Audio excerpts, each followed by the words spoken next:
নই। সুবহানাল্লাহ। পারতেন, আপনি পারতেন? কেউ নাই, লক্ষ লক্ষ মুশরিক, আপনি একা। ওনার মতো এরকম বিচক্ষণতা দিয়ে আল্লাহরে খুঁজে পাইতে পারতেন আপনি? কি নবী ছিলেন, আল্লাহকে খুঁজে পেয়েছে। যখন আল্লাহর ইবাদত শুরু করলো, এই কথা ছড়ায় পড়লো চারদিকে। নমরুদ সাইয়েদনা ইব্রাহিমকে ডেকে পাঠালেন। নমরুদ বলে, ইব্রাহিম, তুমি নাকি মূর্তির পূজা না করে কোন নতুন রবের ইবাদত করো, কে তোমার রব? সাইয়েদনা ইব্রাহিম বললেন, রব্বি আল্লাযী ইউহয়ী ওয়া ইউমীত, আমি এমন রবের ইবাদত করি যিনি জীবন দেন, যিনি মৃত্যু দেন। নমরুদ বলে, তাই নাকি? তোমার রব জীবন দেয়, মৃত্যু দেয়? আর এটা তো আমি দেই, আমিও তো জীবন দেই, আমিও তো মৃত্যু দেই। সাইয়েদনা ইব্রাহিম বললেন, কেমন করে তুমি জীবন দাও, মৃত্যু দাও, একটু দেখাও তো। নমরুদ জেলখানা থেকে দুজন কয়েদিকে ডেকে আনলো। কয়েদি এনে অর্ডার করলো, একটাকে এখনই শিরোচ্ছেদ, হেড অফ, ডেথ পেনাল্টি, মৃত্যুদণ্ড দেয়া হলো, ফিনকি দিয়ে রক্ত বের হলো। নমরুদ বলে, দেখো, দুজনকে ধরে আনলাম, একজন কয়েদিকে দিলাম ডেথ পেনাল্টি, মৃত্যুদণ্ড, ওরে মৃত্যু দিলাম। আরেকজন যে দাঁড়িয়ে আছে, চাইলে ওরেও আমি মৃত্যুদণ্ড দিতে পারি, কিন্তু না, ওরে আমি দিব না, ওরে আমি বাঁচাইয়া দিলাম, ছেড়ে দিলাম, মানে জীবন দিলাম। দেখো ইব্রাহিম, তোমার চোখের সামনে একজনরে মৃত্যু দিলাম, আর একজনরে জীবন দিলাম। আপাত দৃষ্টিতে তাই তো, একজনরে তো জীবন দিল, আরেকজনরে মৃত্যু দিল। সাইয়েদনা ইব্রাহিম আবার বিপাকে পড়ে গেলেন। কিন্তু এক একজন নবীকে আল্লাহ এমন উইজডম, বিচক্ষণতা দিয়ে এই জমিনে পাঠিয়েছেন। মুহূর্তের মধ্যে আল্লাহর খলিল ইব্রাহিম বললেন, فإن الله يأتي بالشمس من المشرق فأت بها من المغرب فبهت الذي كفر।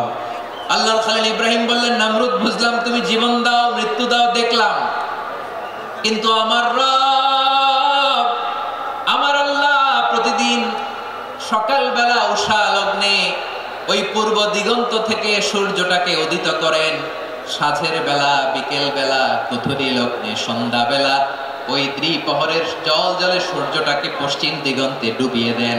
মানে সকালবেলা পূর্ব দিক থেকে উদিত করা সূর্যটাকে পশ্চিম দিকে বিকেলে তিনি ডুবিয়ে দেন। তুমি যদি পারো ওই সূর্যটাকে পশ্চিম দিক থেকে উদিত করে পূর্ব দিকে ডুবিয়ে দাও। সুবহানাল্লাহ পড়বেন না? দেখেন, ইনস্ট্যান্ট ইন্টেলেক্ট, মুহূর্তে বিচক্ষণতা, উইজডম কাকে বলে?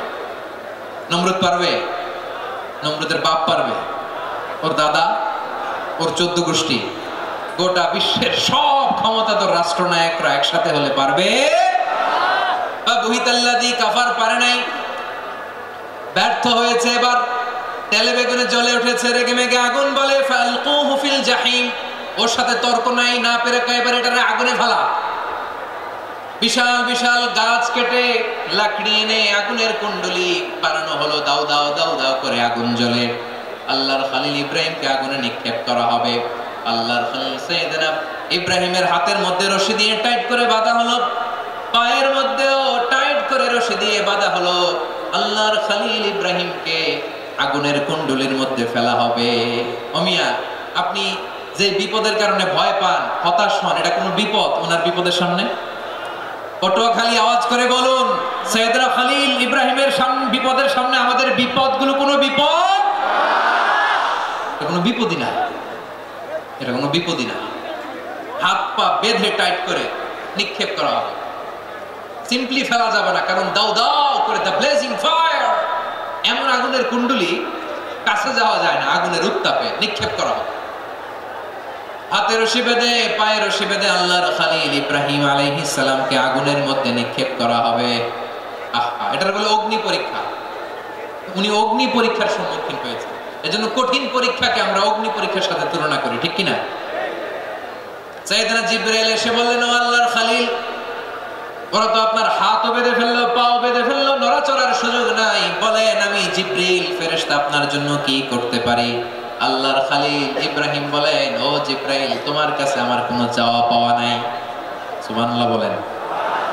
তোমার কাছে বলার কিছু নাই, তোমার সাহায্যের আমার দরকার নাই। সাইয়েদনা ইব্রাহিম আলাইহিস সালামকে হাতে পায়ে রশি বেঁধে, হাত পা বাঁধা অবস্থায় জ্বলন্ত অগ্নিকুণ্ডে যখন নমরুদের দলবল নিক্ষেপ করবে, আল্লাহর খলিল কিভাবে নিজেকে আল্লাহর কাছে সঁপে দিয়েছেন পটুয়াখালীর ভাইরা খেয়াল করে শুনুন। হাত পা বেঁধে আল্লাহর খলিলকে যখন নিক্ষেপ করা হবে, তিনি মুখ ফুটে বলে ফেললেন, হাসবুনাল্লাহু ওয়া নি'মাল ওয়াকিল। হাসবুনাল্লাহু ওয়া নি'মাল ওয়াকিল, আমার জন্য আল্লাহই যথেষ্ট,